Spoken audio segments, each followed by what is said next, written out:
Today's society faces all sorts of challenges, and many of them can be improved with clever engineering, from problems relating to unsafe emissions to the corrosion of structures necessary for everyday life. One challenge that doesn't get so much publicity, but is still important, is how to help children with autism succeed.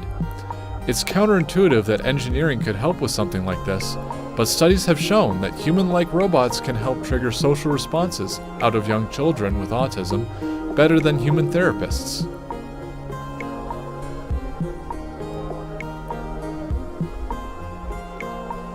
Our project hopes to build on this area of research.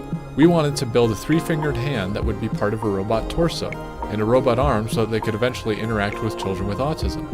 There is a chance that the hand could be used on a UAV as well, so we wanted to also make sure that the hand could take on functional tasks too. To challenge ourselves, we set 3 main goals for the hand.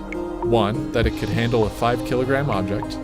2, that it could satisfy a weight requirement of 3/4 of a pound or less. And 3, that it would appear human-like.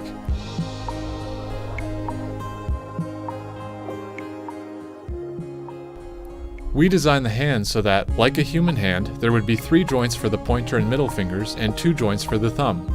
We use the term middle finger because the hand appears like a human hand, but without the ring and pinky fingers.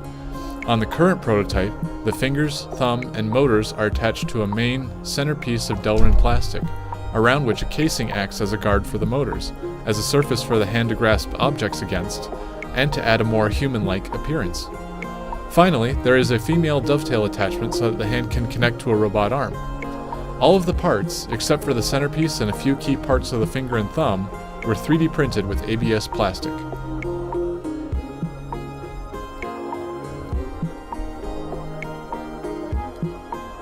The motion of the hand was important to us too.